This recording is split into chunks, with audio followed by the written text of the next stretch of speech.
수많은 미스터리들이 잠들어 있는 고대 도시 이집트. 이집트 하면 제일 먼저 떠오르는 것은 역시 피라미드입니다. 가장 거대하며 가장 신비로운 풀리지 않은 비밀들을 잔뜩 품고 있는 고대 건축물이죠. 이집트에 피라미드를 능가하는 고대 유적이 있다면 믿을 수 있으신가요?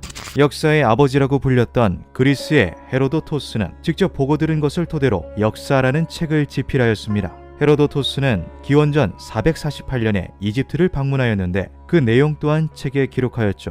역사의 이집트 기록 중에는 의미심장한 구절들이 존재한다고 하는데요. 12왕은 공동으로 기념물을 남기기로 하고 모이리스 호수 남쪽 악어의 도시 근처에 미궁을 지었다. 나도 직접 이 미궁을 보았는데 그것은 말로 다 표현할 수 없을 정도로 훌륭한 건축물이었다. 미궁의 규모는 피라미드를 능가했다. 헤로도토스는 자신이 직접 본 것을 토대로 미궁의 건축에 대해서도 기록해 놓았습니다. 건물은 2층으로 되어 있는데 총 3,000개가 넘는 방들이 상하층에 나눠서 존재하였다. 상층을 직접 걸으며 둘러보니 실로 인간이 지은 것이라고 생각할 수 없을 만큼 장관이었다. 고대 이집트에 피라미드를 능가하는 거대 미궁이 존재했다는 놀라운 기록인데요. 헤로도토스는 저서를 집필함에 있어서 굉장히 비판적이고 객관적이기로 유명했습니다. 본인이 직접 두 눈으로 본 것과 남에게 전해 들은 것을 명확하게 구분하여 기록하였기 때문에 역사는 현대에 와서도 사실에 근거한 기록서라고 평가받고 있죠.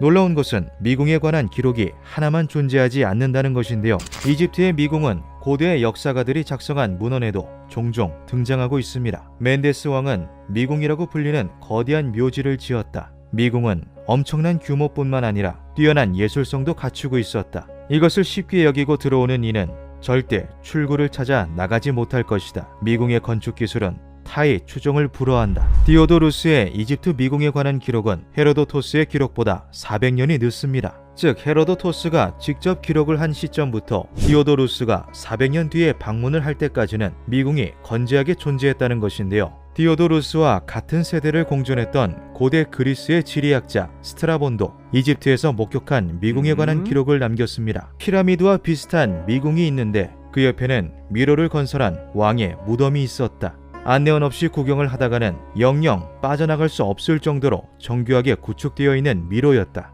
모든 방의 천장이 하나의 거대한 돌로 만들어져 있었다. 다른 시대에 쓰여진 문헌들은 모두 이집트의 미궁이라는 공통된 주제를 이야기하고 있습니다. 이 놀라운 규모의 미궁은 정말 존재했던 걸까요?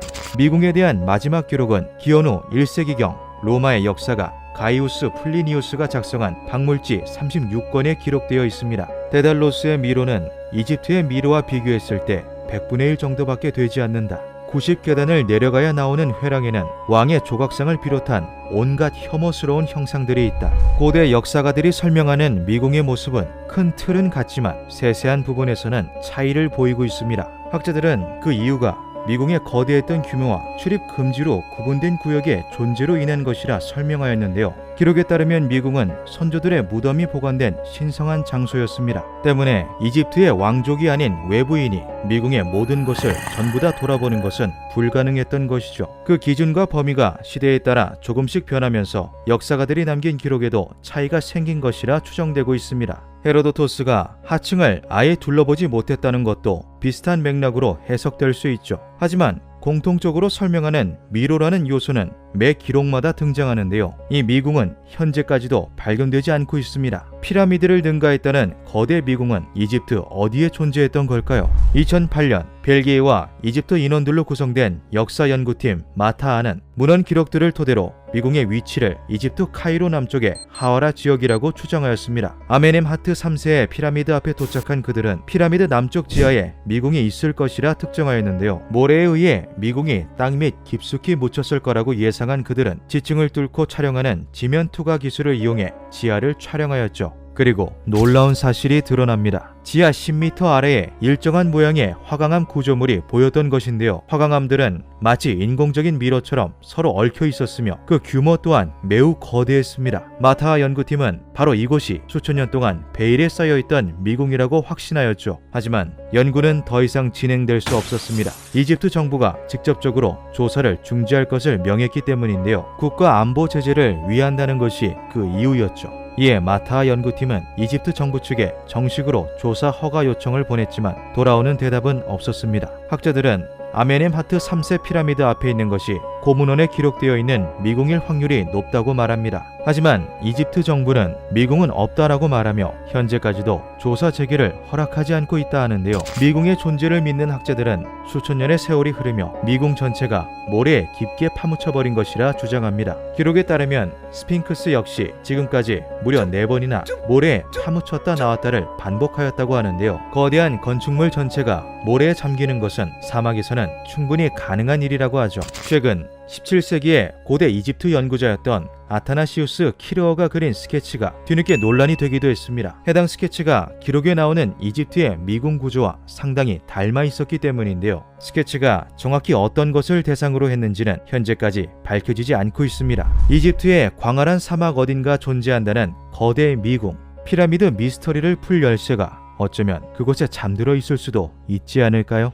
1860년 프랑스의 박물학자이자 탐험가였던 앙리 무어는 고고학 연구를 위해 캄보디아로 향했습니다. 그는 평소 캄보디아의 고대 문명에 관심이 아주 많았는데요. 캄보디아는 국토의 절반 이상이 울창한 밀림이었기 때문에 탐험을 통해 직접 유물들을 발굴해내기 아주 좋은 환경이었죠. 무어는 현지인 가이드와 동행하며 정글 속을 돌아다녔습니다. 한창 탐사를 진행하던 그는 기이한 소문 하나를 듣게 됩니다. 밀림 어딘가 존재한다는 거대 도시에 대한 이야기였는데요. 전설에 따르면 도시 안에는 신들의 영혼이 잠들어 있으며 밤만 되면 잠에서 깨어나 주변을 돌아다닌다고 하였죠. 소문에 대한 이야기를 수집하던 무어는 이것이 단순한 전설이나 구전치고는 그 내용이 이상하게 디테일하다는 것을 눈치챕니다. 그는 의심되는 장소로 자신을 데려다 줄 것을 요청하였지만 가이드는 귀신을 보게 될까 두렵다며 그것을 거절하죠. 하지만 귀신에 대한 공포보다 탐구에 대한 열망이 더 컸던 무어는 예산까지 초과해가며 탐험을 강행하였습니다.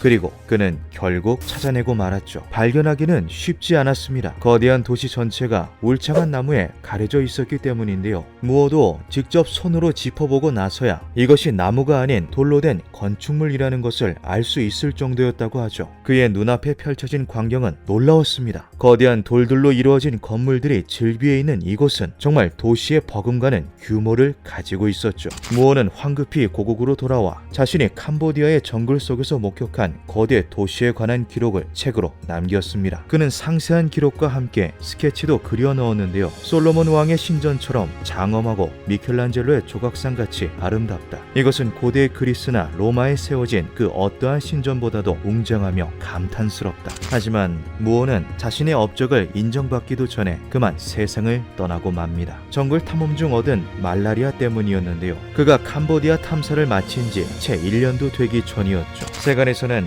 무어가 발견했다는 신들의 도시로 인해 저주를 받은 것이 아니냐는 말이 돌기도 했습니다. 하지만 당시 유럽인들은 캄보디아에 고도로 발달된 고대 문명이 존재할 것이라고는 생각하지 않았습니다. 무어가 발견했다는 도시도 그저 그런 전설 중 일부이거나 괴담일 것이라고 생각했죠. 하지만 무어가 세상을 떠난 뒤 잊혀져 있던 기록들이 속속 발견되기 시작합니다. 1550년 포르투갈 상인 디에고 코토가 캄보디아의 숲속에서 거대한 사원을 발견했다는 기록. 1586년 수도사였던 안토니오 막달레나가 캄보디아의 밀림에서 돌로 된 거대한 도시를 탐험했다는 기록까지. 이에 관심이 생긴 프랑스의 해군 장교 루이 드라포르트는 정부에 정식으로 탐사 지원을 요청합니다. 무어가 기록했던 거대 도시에 대한 기록과 스케치가 재조명받고 있었던 터라 프랑스 정부는 이를 적극적으로 지원해 주었죠. 루이는 무어의 책에 적힌 내용을 토대로 캄보디아 밀림지대를 샅샅이 뒤졌고 그가 스케치하였던 것과 동일한 기둥을 발견해냅니다. 그렇게 모습을 드러낸 도시의 모습은 상상 이상이었는데요. 동서로 1.5km, 남북으로 1.3km에 달하는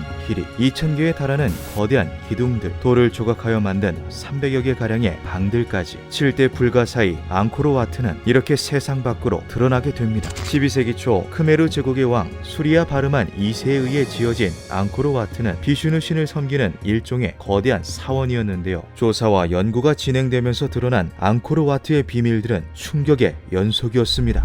1. 건설. 앙코르와트는 세계 최대의 종교 건축물입니다. 이 거대한 규모의 사원은 대부분이 돌로 조각되어 있는데요. 그 정교함은 현대의 학자들도 혀를 내두를 정도였죠. 매끄러운 표면, 기하학적인 문양 등 앙코르와트의 건물들은 당시 캄보디아를 문화적 후진국 취급하던 서양 학자들에게 큰 충격을 선사해 주었습니다. 돌로 이루어진 건축물들은 어떠한 접착제나 보조 재료 없이 오로지 결합만으로 구축하였는데 몇백 년이 넘도록 물 한 방울 새지 않을 정도로 견고했죠. 이상한 것은 이러한 돌들의 출처인데요. 조사 결과 앙코르와트 건설에 사용된 돌은 최소 5천만 톤 이상일 것이라고 합니다. 하지만 사원 주변에는 오로지 밀림뿐이라 거석들을 수급할 만한 곳이 마땅히 없었죠. 이 엄청난 양의 돌들은 대체 어디서 구해온 걸까요? 건설 기간 또한 미스터리인데요. 앙코르와트의 추정 건설 기간은 고작 37년입니다. 이건 단순히 빠르다 정도를 넘어서 말이 되지 않는 수준이었는데요. 거대한 종교 건축물로 손꼽히는 독일 쾰른 대성당의 경우 완공되는데 무려 600년이라는 시간이 걸렸습니다. 서로 달랐던 작업 환경을 고려하여도 격차가 비정상적으로 큰 것을 알 수 있는데요. 수리아 바르만 2세가 굉장히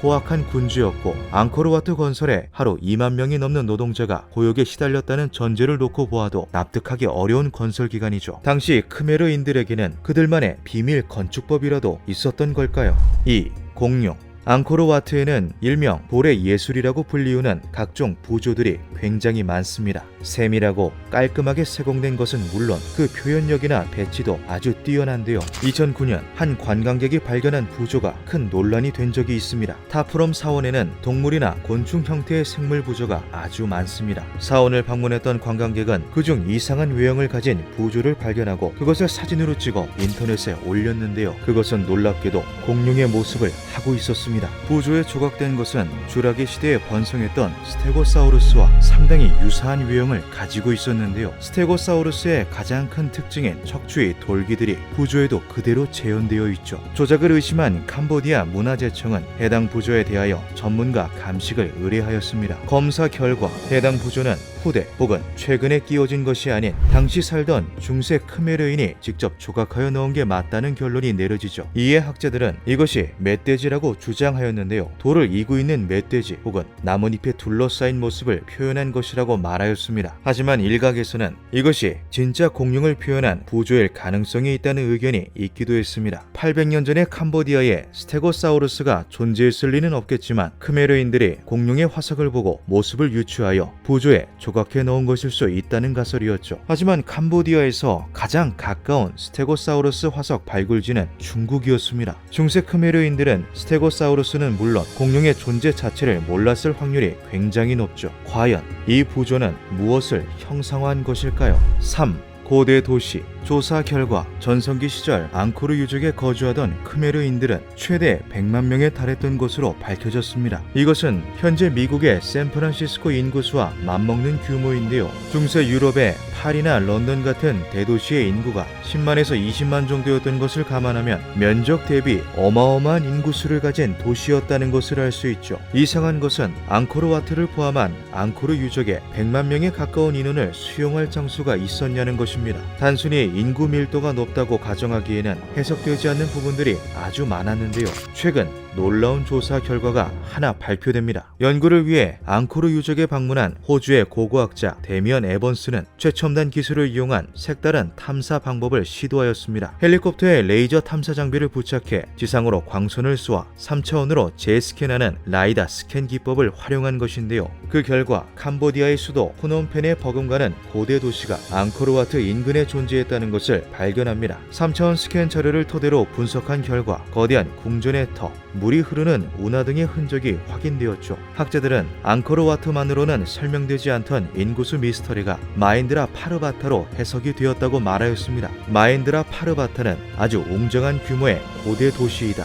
이곳에는 앙코르와트에 버금가는 어쩌면 그 이상의 비밀이 잠들어 있을 수 있다. 마인드라 파르바타는 현재 조사가 계속 진행되고 있습니다. 앙코르와트에 버금가는 고대 문명의 성전에는 풀리지 않은 미스터리들을 해결해줄 열쇠가 잠들어 있을까요? 2003년 7월 멕시코 시티에 기록적인 폭우가 쏟아졌습니다. 멕시코 시티는 신들의 도시라고 불리는 거석 유적 테오티우아칸이 위치해 있는 곳이기도 한데요. 고고학자 세르히오 고메즈는 혹시 유적지에 피해가 가지는 않았을까 확인차 테오티우아칸을 방문했죠. 그는 사원 부근을 돌아보던 중 뱀의 피라미드라고 불리는 유적 인근에서 3피트 너비의 싱크홀을 발견합니다. 강한 폭우로 인해 지반이 무너져 내린 것인데요. 세르히오는 유적 근처의 땅 아래에 공동이 형성되어 있는 것을 의아하게 생각했고 굴착 작업을 진행하였죠. 그리고 지하에서 숨겨져 있던 비밀 터널을 발견합니다. 이것은 무려 1800년 동안 봉쇄되어 있었는데요. 재단으로 보이는 곳에서는 고대에 제작된 것으로 추정되는 보물들이 발견되기도 했죠. 지하 17m에 위치한 작은 웅덩이에선 수은 성분이 검출되기도 했습니다. 수은은 당시 멕시코에서 굉장히 채광하기 어려웠다고 하는데요. 이에 덴버 대학의 에나베스 헤드렉 교수는 이렇게 말하였죠. 수은은 특유의 반사 특성으로 인해 고대인들이 보기에 아주 신비로웠을 것이다. 그들은 이것을 지하 재단 입구 앞에 보관함으로써 지하 세계와 현실 세계 사이에 경계를 두려워한 것일 수 있다. 수은 웅덩이 근처의 벽에서는 반짝이는 특성을 가진 황철석의 흔적 또한 발견되었습니다. 당시 횃불을 들고 이 앞에 서 있었다면 반짝이는 수은 웅덩이와 벽으로 인해 마치 은하계 아래에 서 있는 기분이 들었을 것이다. 최대 20만 명의 사람들이 살았을 거라고 추측되는 고대 도시 테오티우아칸. 테오티우아칸은 전성기 시절 지구상에서 인구가 가장 많은 도시이기도 했는데요. 도시에 살던 사람들은 어느 시점을 기준으로 마치 증발하듯 흔적도 없이 사라졌다고 합니다. 어쩌면 이것이 지하 터널과 어떠한 연관이 있지는 않을까요? 아즈텍과 마야는 지하 세계에 대한 관심이 아주 높았던 문명이었습니다. 마야인들은 죽은 사람의 영혼이 시발바라는 지하 세계를 여행한다고 믿었죠. 마야인들이 생각하는 사후 세계는 안락하거나 편한 곳이 아니었습니다. 시발바에는 온갖 시련과 함정들이 가득했다고 하는데요. 마야 경전인 포풀부에서는 지하세계 시발바를 이렇게 묘사하였죠. 완전한 어둠에 둘러싸인 어둠의 방, 차가운 바람이 매섭게 불어오는 추위의 방, 사나운 야생 제규어가 가득한 제규어의 방, 비명을 지르는 박쥐떼가 있는 박쥐의 방, 날카롭고 위험한 칼들로 가득한 칼의 방, 불과 불길, 화염과 고통만이 있는 열기의 방, 전설과 신화적인 요소로 가득한 마야의 지하세계 시발바. 놀라운 것은 시발바로 추정되는 장소가 실제로 발견되었다는 것입니다. 2009년 수중 고고학자 기에르모 데 안다는 세노테 탐험을 위해 멕시코를 찾았습니다. 세노테는 석회암이 무너지면서 지하수가 드러나는 일종의 우물 혹은 수중 동굴들을 일컫는데요. 그는 치첸 이트사 유적 인근에 위치한 홀툰 세노테에서 다른 곳으로 통하는 지하 공간을 발견했죠. 지하 공간에는 포풀부 경전에 기록된 것처럼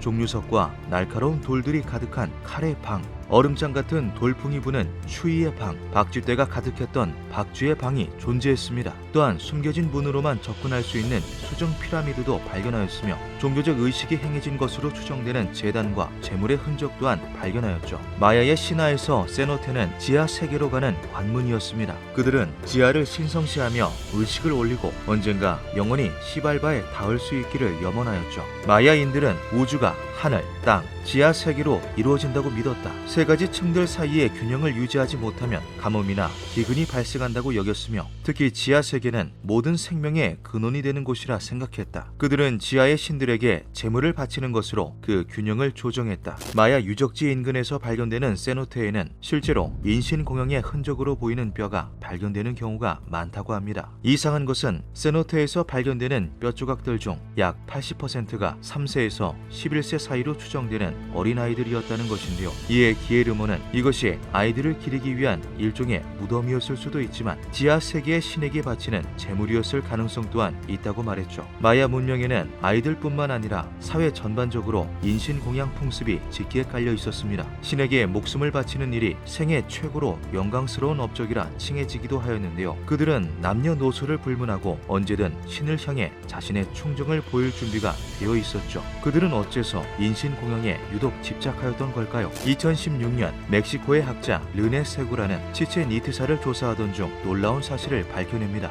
단층 촬영 결과 엘 카스티오 지하에 숨겨진 공간이 있는 것을 알아낸 것인데요. 이후 조사가 시작되었고 2년 후인 2018년 지하 공간의 입구로 보이는 2개의 통로를 발견하였죠. 하지만 통로 중간에 의도적으로 쌓아놓은 돌무더기가 있어 더 들어가는 것은 불가능했습니다. 발굴팀은 이곳이 중요한 통로임을 확신하고 문화재를 훼손하지 않는 선에서 돌을 제거하며 신중히 작업에 들어갔다고 하는데요. 단순히 돌로 길을 막아놓은 수준이 아니라 외부인이 절대 접근하지 못하도록 체계적으로 쌓아놓아서 작업이 쉽지 않았다고 하죠. 하지만 탐사가 시작된 이상 길이 다시 열리고 잠들어 있던 지하 공간이 세상에 모습을 드러내는 것은 시간 문제가 되었습니다. 지하 세계 어딘가 신에게 목숨을 바친 이들이 살아가는 시발바가 진짜 존재하지는 않을까요? 우리들의 바깥 세계는 땅 위를 흐르고 그 나머지 세계는 땅 아래의 비밀 통로를 타고 흐른다. 한 해에 무려 5천만 명의 관광객이 찾는다는 낭만의 도시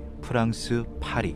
놀랍게도 파리의 도시 한복판에는 낭만과는 거리가 먼 거대한 묘지가 존재한다고 하는데요. 묘지는 지상이 아닌 땅 아래에 위치해 있으며 지하 묘지를 뜻하는 말인 카타콤이라 불린다고 하죠. 카타콤은 아주 오래된 역사를 지닌 유적지이기도 합니다. 고대 로마인들이 채석장으로 사용했다는 기록이 있으나 그들도 이곳을 발견하여 사용한 것이지 만들지는 않았다고 하는 것으로 보아 건설 시기는 그보다 훨씬 더 이전의 기원전으로 추측되고 있죠. 누가 만들었으며 무슨 용도로 건설한 건지는 어떠한 기록도 남아있지 않다고 하는데요. 이렇다 할 굴착 도구도 없었던 비문명 시대에 거대한 지하굴을 파냈다는 것도 현재까지 풀리지 않은 미스터리로 남아있죠. 지하굴이 묘지로 사용되기 시작한 것은 18세기 무렵이었습니다. 당시 파리는 지금처럼 낭만적이지 않았는데요. 묘지에 묻을 돈이 없는 하층민들의 시신이 길거리에 나뒹굴어 도시 곳곳에 시체 썩은 냄새가 진동했기 때문이죠. 이에 국왕이었던 루이 16세는 도시의 미관을 개선하고자 길거리의 시체를 싹 치우고 공동묘지도 밀어버리는 파격적인 도시 정책을 펼칩니다. 그렇게 갈 곳을 잃은 시신과 유골들은 전부 카타콤으로 들어가게 되었는데요. 이렇게 해서 쌓인 유골들은 무려 600만 구나 되었다고 하죠. 넘치는 뼈들을 주체할 수가 없어서 두개골로 한쪽 벽면을 가득 채우거나 정강이 뼈와 대퇴골을 이용하여 탑을 세우는 등 인간의 유골들로 이루어진 기이한 구조물을 만들기도 하였습니다. 내부는 여러 통로와 방들이 얽혀있는 미로 형태로 크기 또한 엄청났는데요. 총 길이가 300km에 달했는데 이는 웬만한 작은 섬에 버금갈 정도였죠. 이로 인해 카타콤 안으로 들어갔다가 길을 잃어 실종되는 사람들이 매우 많았다고 합니다. 탐험되지 않은 미지의 구역이나 비밀 공간들이 많아서 실종자들의 시신을 찾지 못하는 경우도 허다하였죠. 최초의 실종자는 필리베르 야스페르라는 경비원으로 1793년 실종되었다가 11년 뒤인 1804년 몸의 절반이 땅에 묻힌 기괴한 모습으로 발견되었습니다. 현재 카타콤에는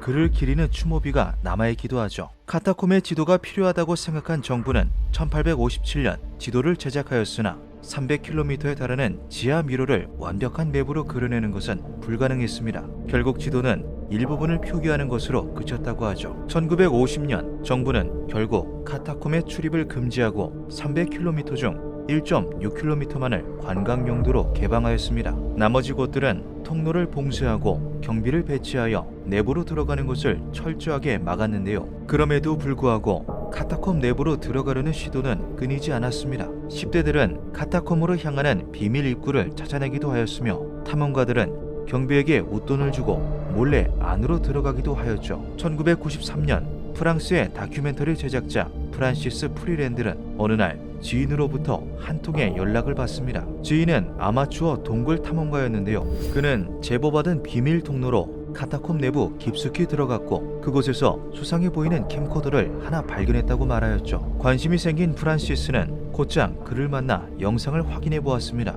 그것은 놀랍게도 카타콤의 금지된 구역을 촬영한 영상이었는데요. 남성으로 추측되는 인물은 캠코더의 불빛에 의지하여 카타콤 내부를 돌아다니고 있었죠. 촬영 중 그는 벽에서 마치 사람같이 보이는 정체불명의 벽화를 발견합니다. 이후 그는 무언가에 쫓기듯이 급하게 뛰기 시작하는데요. 숨소리가 점점 거칠어지더니 이내 패닉에 빠진 듯 캠코더마저 물에 던져버렸죠. 캠코더는 배터리가 소진되기 전까지 40분가량을 더 켜져 있었지만 남자는 다시 돌아오지 않았습니다. 발견된 영상에 관심이 생긴 프란시스는 이것을 다큐멘터리로 제작하였는데요. 해당 영상을 토대로 사라진 이를 역으로 추적하는 내용이었죠. 그는 캠코더 영상을 대중들에게도 공개하였으며 전문가를 모시고 직접 카타콤 내부로 들어가 12시간가량 수색을 진행하기도 하였습니다. 해당 다큐멘터리는 2000년 미국의 초자연 현상 프로그램 스케어리스트 플레이스 온 어스의 로스트 인 더 파리 카타콤이라는 제목으로 공개되었습니다. 다큐멘터리는 실종된 남자를 결국 찾지 못하고 끝이 났는데요. 공개 직후 영상은 엄청난 논란이 되었습니다. 파리의 카타콤은 중세 시절부터 지옥으로 통하는 문에 대한 도시 전설이 있었는데요. 크고 공허한 지하묘지 어딘가 지옥으로 연결되는 통로가 있다는 괴담이었죠. 이를 주장하는 초자연 현상 신봉자들은 캠코더에 찍힌 사람 형체의 벽화를 증거로 남자가 지옥의 문지기에 끌려간 것이라고 말하기도 하였습니다. 하지만 이는 전설에 의거한 도시 괴담일 뿐이었고 관련된 증거를 찾기에는 역부족이었는데요. 사람들은 이에 프란시스가 유명세를 바라고 영상을 조작한 것이 아니냐는 의문을 제기했죠. 이에 대해 프란시스는 해당 캠코더와 테이프는 정부 측의 요구에 의해 수거되었지만 영상은 분명한 사실이라고 강하게 주장하였습니다. 영상 전문가 역시 해당 비디오에서 조작된 흔적을 찾을 수 없다는 의견을 보였는데요. 조작이 아니라면 실제 촬영된 영상이라는 것인데 프랑스 내에 이러한 모습의 지하 유적지를 촬영할 수 있는 곳은 카타콤이 유일했죠. 이에 몇몇 사람들은 관광 용도로 개방된 곳을 촬영한 것이 아니냐고 말하였지만 촬영 장소가 칠흑같이 어두웠던 점, 벽에 관광객들의 낙서가 없고 처음 보는 문자나 문양이 남아있었던 점, 유골이 땅바닥에 흩어져 있었던 점 등은 그가 관광용으로 개방된 곳이 아닌 금지구역으로 들어갔다는 것을 의미했습니다. 해당 남성은 현재까지도 실종 상태로 신원조차 파악되지 않았다고 하는데요. 비디오의 진위 여부 역시 아직까지 논란이 되고 있으나 프란시스는 여전히 비디오에 대해서 명백한 진짜라고 주장하고 있죠. 카타콤 내부로 통하던 비밀 입구들은 현재 대부분 적발되어 폐쇄되었습니다. 하지만 카타콤에 숨겨진 비밀이 있다고 믿는 사람들은 끊임없이 그 안으로 들어가려는 시도를 하고 있는데요. 실제로 카타콤의 비밀 통로나 숨겨진 입구를 공유하는 카타필이라는 단체가 존재하기도 하죠. 카타필이 아마추어 단체라면 그보다 더 오랜 역사를 가진 레스 UX라는 전문가 집단이 있기도 합니다. 그들은 학자나 사업가 등 사회적으로 저명한 인원들로 구성되어 있다고 하며 몇십 년 혹은 몇백 년의 역사를 자랑한다고 하는데요. 그 신원과 명단은 철저한 비밀로 붙여지고 있다고 하죠. 레스 UX는 정부의 비밀 부서에서 카타콤 전체 지도로 추정되는 문서를 해킹하였다고 주장하기도 했습니다. 300km에 달하는 지하 묘지 카타콤의 완벽한 내부 지도가 존재했던 걸까요? 이에 실종된 남성이 레스 UX의 회원이 아니냐는 말이 돌기도 했는데요. 비밀단체 카타필과 레스 UX, 그들은 카타콤 안에서 무엇을 찾고 있으며 실종된 남성은 카타콤 안에서 무엇을 찾아낸 것일까요? 19세기 스위스의 탐험가 요한 부르크하르트는 카이로로 향하는 도중 베두인들로부터 신비로운 전설을 하나 듣게 됩니다. 그것은 사막의 절벽 사이에 존재한다는 고대 도시에 관한 이야기였는데요. 요한은 소문의 진상을 파악하기 위해 이슬람 교도로 위장하여 베두인들에게 접근하였고 1812년 그들이 말한 전설 속 고대 도시를 발견하는 데 성공합니다. 그렇게 암벽 도시 페트라는 세상 밖으로 드러나게 되었죠. 요르단 남부의 척박한 사막지대에 위치한 페트라는 거대한 바위산을 깎아서 만든 암벽 도시로 가파른 협곡 틈에 건설되어 있습니다. 페트라는 현대의 학자들도 경이롭다고 평하는 놀랍고 신비로운 요소들로 가득 찬 곳인데요. 이 드넓은 도시와 신전들은 대체 누가 어떤 목적을 가지고 만든 것일까요? 그 실마리는 신비로운 고대 부족 나바 테아인에게서 찾을 수 있습니다. 나바 테아인들은 기원전 7세기에서 2세기경까지 아라비아 북부와 남부 레반트 일대에 살았던 고대 유목민입니다. 그들에 대한 기록은 거의 남아있지 않은데요. 나바테아인들이 세운 고대 왕국 페트라에 대한 흔적들로만 그들의 존재를 어렴풋이 짐작할 수 있죠. 나바테아인들은 뛰어난 상인이자 건축가였으며 고유한 언어와 문화를 보유한 지성인들이었습니다. 그들은 네게부 사막을 통해 그리스, 로마, 페르시아, 메소포타미아 등 많은 나라와 무역을 하며 빠르게 성장하였는데요. 그 교역량은 당대 동서양의 모든 문명을 놓고 보아도 최대 규모였을 거라고 짐작된다고 하죠. 당시 귀한 품목으로 취급받던 유약, 타르 등을 거래하며 큰 부를 쌓은 그들은 유목 생활을 끝내고 도시를 만들어 정착하기로 결심합니다. 그리고 사막의 척박한 바위 틈 사이에 페트라를 짓고 완성하였죠. 사방이 절벽으로 둘러싸인 페트라는 바라보는 것만으로도 신비로움을 자아냅니다.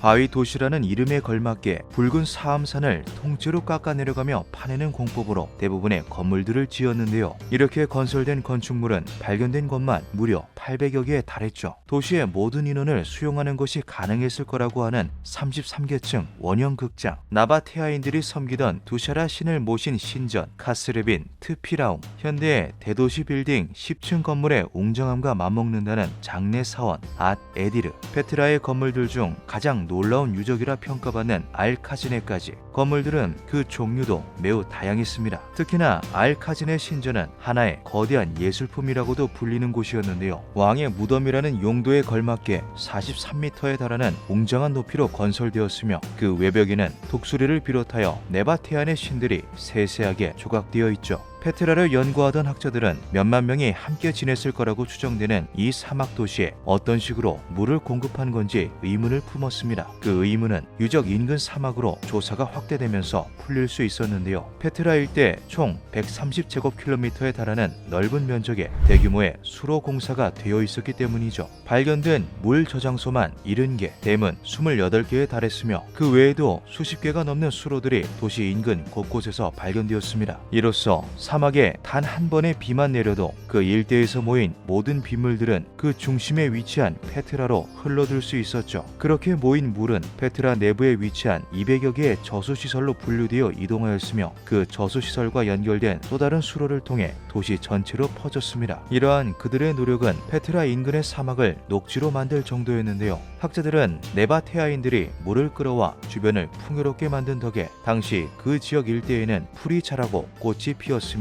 새가 날아다녔을 거라고 말하였죠. 지금으로서는 상상할 수 없는 이러한 녹빛 사막은 페트라 내에 위치한 건물의 벽화로 어렴풋이 남아있습니다. 자연을 신성시하고 당대 어떤 문명보다도 뛰어난 문화와 기술력을 갖추었던 나바스테아 왕국 페트라는 끝내 로마에게 정복당하며 역사 속으로 사라져버렸습니다. 단단한 암벽 요새에서 훌륭하게 방어를 해내는 듯 했으나 로마군이 도시로 향하는 수로를 끊어버리면서 결국 굴복하고 말았죠. 페트라 곳곳에는 고대 나바테아인들이 남긴 것으로 추정되는 수천 개의 낙서가 있다고 합니다. 이것은 나바테아인들이 문자를 이용하고 소통했다는 것을 의미하기도 하는데요. 어째서인지 나바테아인들이 그러한 문자를 토대로 남긴 문헌은 단 한 차례도 발견되지 않았죠. 이집트인들은 사원벽에, 유대인들은 두루마리에, 바빌로니아인들은 점토판에 글자를 쓰고 기록하며 그들의 역사를 남겼습니다. 왕과 통치자들은 자신의 위대한 업적과 승리가 후세에까지 널리 전해지기를 바랐죠. 고대 도시 페트라에는 최대 5만 명의 인원이 함께 살았을 것으로 추정된다고 하는데요. 그들 중 단 한 사람도 기록서를 남기지 않았다는 것에는 어떠한 이유가 있지는 않을까요? 학자들은 이것이 도굴로 인한 약탈과는 크게 관련이 없을 것이라 말했습니다. 문화와 예술을 즐겼던 나바테아인들이 세운 고대 도시 페트라에는 도서관이 없었으며 사원과 신전의 벽에도 문자 기록들은 따로 없었기 때문이죠. 이에 대해 페트라를 조사하던 학자들은 이렇게 말하기도 하였습니다. 그들은 마치 일부러 글을 쓰는 것을 거부하는 것처럼 보였다. 그 존재가 확실한 문명임에도 불구하고 이상할 정도로 발견 기록이 적은 문명, 어쩌면 아직 발굴되지 않은 페트라 유적 어딘가 그들의 미스터리를 풀어줄 만한 열쇠가 존재하지는 않을까요? 학자들의 말에 따르면 현재까지 발굴된 페트라 유적은 20% 정도뿐이라고 합니다. 1812년 발견된 이후 약 200여 년간 조사가 이루어졌음에도 아직 80%에 달하는 유적이 사막의 모래 속에 잠들어 있는 것인데요. 최근에는 알카지네 신전에 지하가 있다는 것과 지하 속에 수많은 유물들이 존재한다는 것이 새롭게 드러나기도 하였죠. 나바테아인들은 어떤 비밀을 숨기고 싶어한 것일까요? 그들의 비밀이 세상에 드러나는 날 역사는 또 어떻게 바뀌게 되는 걸까요? 2017년 11월 2일 영국의 과학학술지 네이처에 놀라운 내용의 기사가 실립니다. 이집트의 쿠프왕 대피라미드 안에서 정체를 알 수 없는 커다란 공동을 발견했다는 내용이었는데요. 기존에 알려져 있던 3개의 방 외에 또 다른 방이 존재한다는 것을 연구를 통해 밝혀낸 것이죠. 이것은 1800년대 이후 200년 만에 발견된 피라미드의 새로운 내부 구조였습니다. 공동은 총 2개였는데 큰 것은 그 길이가 최소 100피트, 즉 30m에 달하는 것으로 밝혀졌죠. 대피라미드 내부에 비밀의 방이 숨어있다는 가설과 의문은 꾸준하게 제시되어 왔습니다. 하지만 기술과 발굴의 한계로 인해 그것을 증명해내지 못하고 있었는데요. 발전한 과학기술과 발굴 장비들 덕에 손을 쓰지 않고도 유적의 내부를 스캔하는 최첨단 기술들이 생겨났고, 그 덕에 전에는 탐사할 수 없었던 여러 부분들을 가상의 이미지로 남아 살펴볼 수 있게 되었죠. 이번 조사에서도 뮤어그라피라고 불리는 첨단 스캔 기술이 사용되었습니다. 피라미드를 조사하던 국제연구팀은 우주선의 부산물인 뮤온을 이용하였는데요. X선과 비슷하게 암석을 관통하는 뮤온의 특성을 활용한 것이죠. 이를 통해 피라미드를 자체적인 이미지로 재구성하였고, 그렇게 재구성한 피라미드 내부 지도에서 그전에 알려져 있지 않았던 내부 공간을 발견할 수 있었습니다. 이것은 최고의 발견이다. 이 방이 지닌 가치는 무한한 가능성을 갖는다. 스캔 피라미드 프로젝트의 설립자인 메흐디 타유비는 이것이 피라미드 건설 초기 때부터 여태껏 숨겨져 있었던 것 같다는 말도 덧붙였습니다. 브리스톨 대학의 이집트 학자 에이다 도스는 이 공간에 보물이 숨겨져 있을 확률은 적지만 피라미드 건축 기술에 대한 비밀이 담겨 있을 수 있다고 말하였는데요. 피라미드 안의 빈 공간은 분명 그 존재 이유가 있을 것이며, 그것은 피라미드의 건축 방법이나 설계와 밀접한 연관이 있을 가능성을 제시한 것이죠. 스캔 기술은 비교적 최근에 시작된 탐사 기술입니다. 이로 인해 피라미드의 다양한 비밀들이 드러나고 있는데요. 2016년에는 쿠프왕 대피라미드 내부에 존재하는 특정 돌들이 다른 돌들에 비해 비정상적으로 온도가 높은 것이 밝혀져 논란이 되기도 했습니다. 해당 돌들은 햇빛을 많이 받는 부분이 아님에도 다른 돌들에 비해 온도가 6도나 높은 것이 관찰되었는데요. 이것은 초자연현상 전문가들이 꾸준히 주장해오던 보테스 현상과 연관성을 보이기도 하였죠. 보테스 현상이란 지구 곳곳에 자연 에너지가 응집되어 있는 곳이 존재한다는 일종의 가설입니다. 고대인들이 그러한 지구 에너지를 활용하기 위해 해당 지점에 피라미드나 스톤헨지 같은 거성 유적을 세운 것이라는 가설도 있죠. 학자들은 피라미드 내부의 고온 핫스팟이 이번에 발견된 빈 공간과 관련이 있을 수 있다는 가능성을 제시하였습니다. 피라미드의 비밀 공간에 자체적으로 열을 발산하는 무엇인가가 있는 것일까요? 이집트 연구학자인 알렉스 휘테커는 이러한 비밀 공간이 대피라미드 지하에도 존재할 수 있다고 주장했습니다. 대피라미드 지하 통로는 도중에 끊겨 있어 그 이후로는 탐사되지 못했는데요. 휘테커는 이것이 의도적으로 막혀 있는 것이거나 다른 통로 혹은 감춰진 길이 있을 거라고 말하였죠. 그는 고대 그리스의 역사가 헤로도토스가 피라미드를 직접 방문하여 남긴 기록을 예로 들었습니다. 헤로도토스가 남긴 피라미드 기록 중에는 굉장히 기이한 구절이 존재하죠. 피라미드 안에 존재하는 지하 방을 위해 쿠프는 나일강에서 수로를 끌어왔다. 이러한 기록은 고대 로마의 박물학자였던 플리니우스의 기록에서도 찾아볼 수 있습니다. 피라미드 지하는 수갱을 통해 나일강과 연결되어 있었다. 쿠프왕 대피라미드에 대해 언급하는 최초 기록들은 이렇듯 피라미드의 지하방과 물에 대해 언급하고 있습니다. 하지만 역사가들이 남긴 이러한 기록을 뒷받침할 만한 실제 증거는 현재까지 발견되지 않고 있는데요. 대피라미드의 지하 공간에 대한 가장 최근 기록은 지금으로부터 200년 전쯤인 1817년 기록입니다. 당시 영국의 총영사였던 헨리 솔트가 기록한 회고록에서 비슷해 보이는 듯한 구절을 찾아볼 수 있죠. 헨리는 이탈리아의 탐험가 조반니 카빌리와 함께 피라미드 지하 내부 수백 야드를 탐험했다고 기록하였습니다. 그것을 뒷받침하는 자세한 증거나 내용은 포함되지 않아 학계의 주목을 받지 못했지만 이는 분명 피라미드 지하에 어떠한 공간이 존재한다는 것을 암시하죠. 휘테커는 고대 이집트인들이 믿었던 지하 세계가 피라미드 어딘가 물질적으로 건설되어 신성시 되었을 수 있다고 말하였습니다. 그의 주장은 이집트 당국과 다른 학자들의 반박을 받으며 큰 힘을 얻지 못하고 있었지만 최근 들어 새롭게 밝혀지는 피라미드 내부 공간 가능성으로 인해 다시 주목받았죠. 국제연구팀은 이러한 비밀 공간들을 조사하기 위해 피라미드 내부에 작은 구멍을 뚫어 로봇을 투입시키는 계획을 추진, 시행 준비 중에 있다고 합니다. 과학기술과 고대의 비밀, 과연 승자는 누구일까요? 4500년 전의 이집트인들은 그 안에 무엇을 숨겨놓은 걸까요? 9월, 시황제를 여산에 매장했다. 자동으로 발사되는 화살을 만들어 접근하는 자가 있으면 쏘게 만들고 수은으로 강과 바다를 만들어 쉬지 않고 흐르게 하였으며 위로는 하늘의 모습을 아래로는 땅의 형상을 갖추게 하였다. 1974년 3월 29일 중국 서안 농부였던 양신만은 우물을 파던 중 땅속에서 이상한 것을 발견합니다. 마치 사람처럼 보이는 것들이 땅 아래의 굴에 잔뜩 늘어서 있던 것인데요. 양신만은 이를 관청에 보고하였고 심상치 않음을 느낀 중국 정부 측에서 대대적인 발굴을 진행하였습니다. 그렇게 고고학 최고의 발견 중 하나라 불리우는 병마 용갱이 출토되었죠. 병마 용갱과 1km 떨어진 곳에서 진시 황릉의 존재까지 확인되며 전설 속 황제의 무덤이 실존했다는 것이 확인되었는데요. 진시 황릉은 1974년부터 현재까지 발굴을 시작조차 하지 않았습니다. 무덤이 너무 거대하여 현대 기술로 훼손 없이 발굴하는 것은 불가능하다. 완벽한 발굴을 위하여 이 작업을 후대에 남긴다. 정부 측의 이러한 발표 외에 문제가 되는 것은 또 있었습니다. 바로 수은인데요. 평생 동안 불로 불사를 쫓던 진시황은 그 해답이 수은 속에 있다고 믿었습니다. 그리고 수은에 대한 욕망은 죽어서도 이어졌죠. 사기에 따르면 진시황릉 내부에는 거대한 수은의 강과 바다가 흘렀다고 합니다. 하지만 사마천이 실제로 진시황릉을 돌아보고 남긴 기록은 아니었기에 현대의 학자들은 이 수은 바다가 허구적 표현 혹은 전설 정도일 것이라고 추측했는데요. 진시황릉이 실제로 발견된 뒤에 진행된 조사 결과는 충격적이었습니다. 1982년 중국 사회과학원의 분석 결과 황릉 봉토의 수은 함유량이 인근 지역 흙에 비해 무려 7배가 높았다는 것이 밝혀진 것이죠. 더군다나 발굴 작업을 위해 흙을 파내면 파낼수록 그 수치는 기하급수적으로 상승했습니다. 수은은 휘발성이 매우 높은 것이 특징인데요. 2000년도 더 지난 고대 무덤에서 그 정도의 수치가 측정되었다는 것은 진시황이 그 안에 거대한 수은 웅덩이를 형성해 놓았을 높은 가능성을 시사하는 부분이죠. 하지만 많은 학자들은 수은 바다에 대해 회의적인 의견을 보였습니다. 당시의 기술력으로는 그 정도의 구현이 불가능했을 거라는 것이 이유였는데요.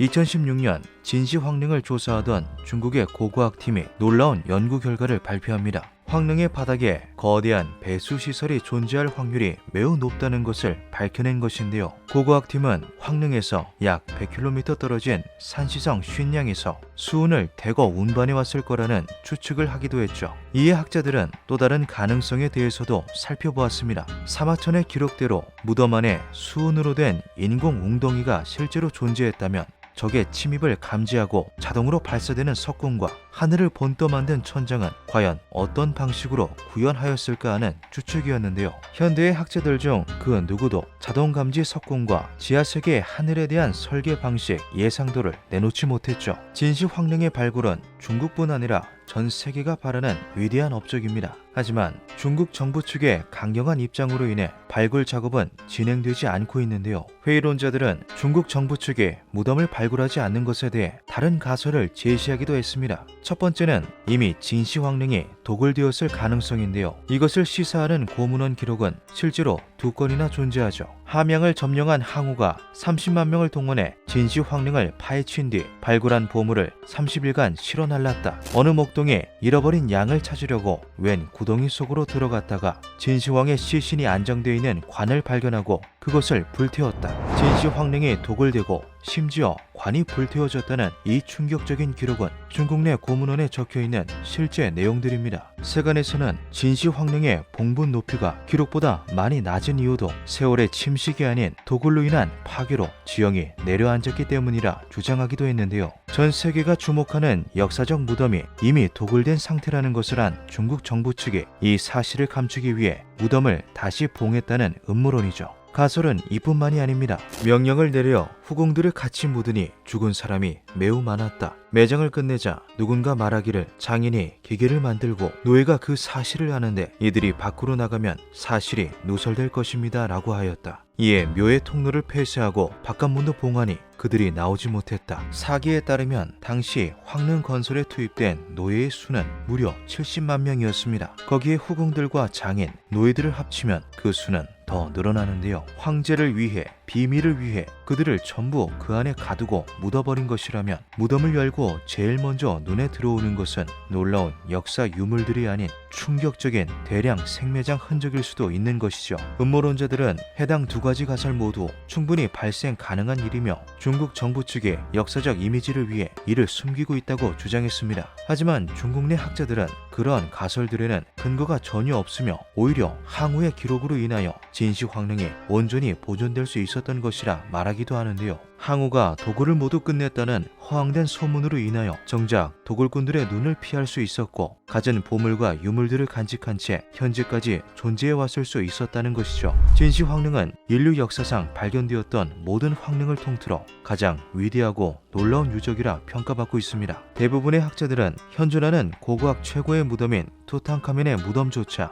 진시 황릉에 비할 바가 되지 못한다고 말했는데요. 과연 그 안에는 어떠한 비밀들이 더 숨어 있을까요? 현존하는 세계 7대 불가사의는 진시 황릉의 발견으로 인해 8대 불가사의가 됐다.